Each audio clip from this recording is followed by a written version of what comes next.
Hi everyone, I'm here today to show you a pen that I recently got. It's my first pen purchase of the year, and it's kind of an unusual one for me.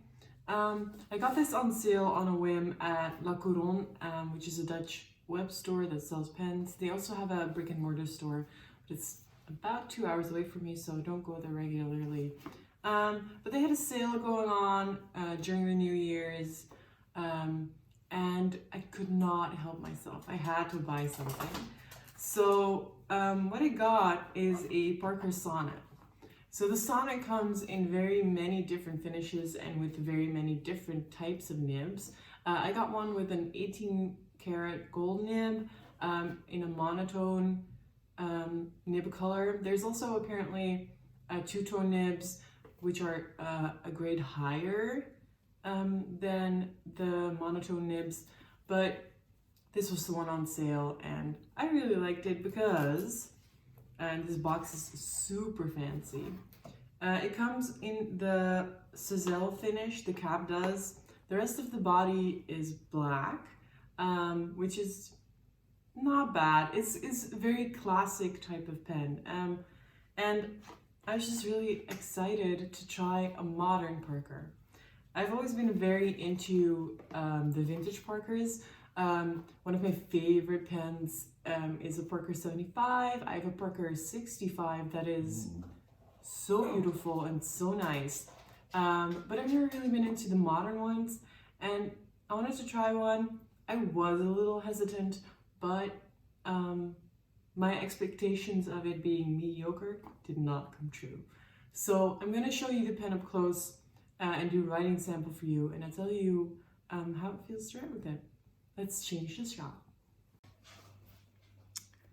Okay, here we are with a close-up shot. I've already shown you the box on the introduction video. However, I just want to give you like an actual good view of it, because it's not just a regular pen coffin that you get with other pens. I think it is a fairly fancy box. So you open it like that, it folds open, and then you see this. So it's a description of the sonnet, or basically making advertising the sonnet. So this is partly a Cizelle pattern, and it is very beautiful. So you take this off and you can grab the pen. There's a booklet here about Parker pens, and underneath there are two cartridges that I'm obviously not using. I'm using a converter from a different Parker pen. One of the downsides about this is that you do not get a converter with a pen. This is not a very cheap pen. I got it on sale, but I think retail is like $200. So I think supplying a converter would be fair. But yeah, they did not. And I was lucky that I still had a converter. For those of you who are into vintage Parkers, the old converter from the vintage pens does not fit in this barrel. So this barrel does not fit the old type converter. I think it's a Parker Frontier converter that I just stole. Parker Frontier is not very exciting, by the way.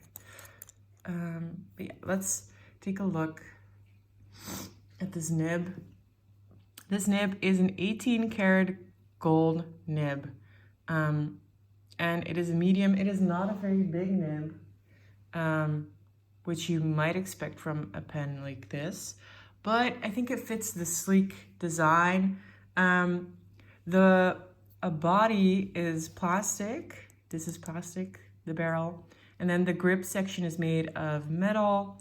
It is not slippery. It's like a matte finish, so it doesn't bother you if you have a little bit of sweaty hands. So it's fine if you have slippery fingers, so to speak.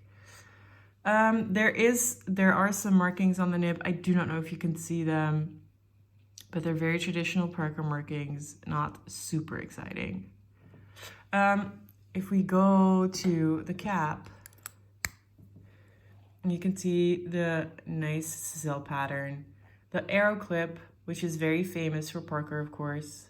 And on the cap band, there's some text, which you see in a lot of pens. This is Parker. Yeah.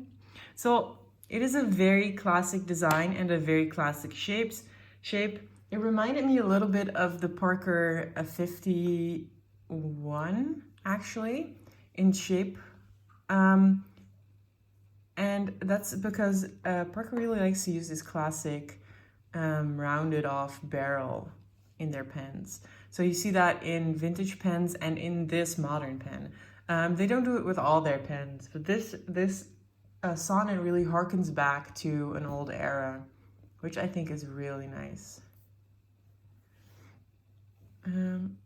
Top of the cap, not super interesting, but it looks all very, very nice. It's a good overall pen. It is, with the cap on, it's fairly heavy. Uncapped and unposted, it's a good weight. It's not heavy, it's not super light. It is very, very nice to write with. I think you can have a lot of long writing sessions with this pen. This is the first time trying to post it. It does post, makes it too long for me, and also changes the balance in a way that I don't really like. It makes the back end very heavy. So I would not recommend it.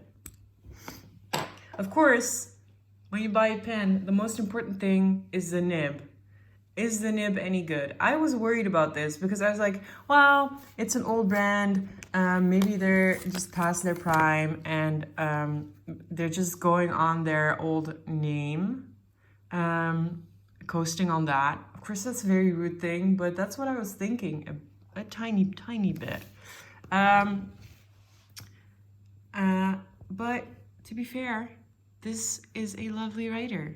And I'm going to show you a writing sample right now, moving the camera and the notebook. So I got a medium nib. I filled it with a Monteverde ink. I think it's California teal, which is a green, not a teal. I'm going to change my seating position a little bit to get better light. It is daytime, but this is the Netherlands and it's very dark here during the day when we have rainy days. So I have to use artificial light. So I hope this is good enough. I hope you can see. This is I've had it on cap for a long time, so starting up not right away is not a problem, it's normal. Parker Sonnet medium nib. And it just flows really well. And the ink is Monteverde Cali Teal. Is it stiff or not? I haven't tried this yet. There is some springiness to the nib, but it is really not in any way, shape, or form meant to be a flexible nib. So you can get some springiness out of it. I'm very hesitant to push this, as you can see, but this is normal, and this is what you could get out of it. I wouldn't push it any further. It is a fairly wet nib. It lays down ink really nicely, and it's all over a good, decent pen. You might think this type of pen is a little boring. I get that. There are plenty of options for people who want something more flashy, but if you actually want something more demure, I think this is a really good option, because the nib is great. It's a classic design. Parker is a very interesting brand, and maybe if you buy a modern Parker, you could also get into some vintage Parkers, which are ultimately my favorite Parkers. Anyways, this was it. If you have any questions about this pen or about anything else, ask them in the comments. Thank you guys for watching so much, and I'll see you guys soon. Bye-bye.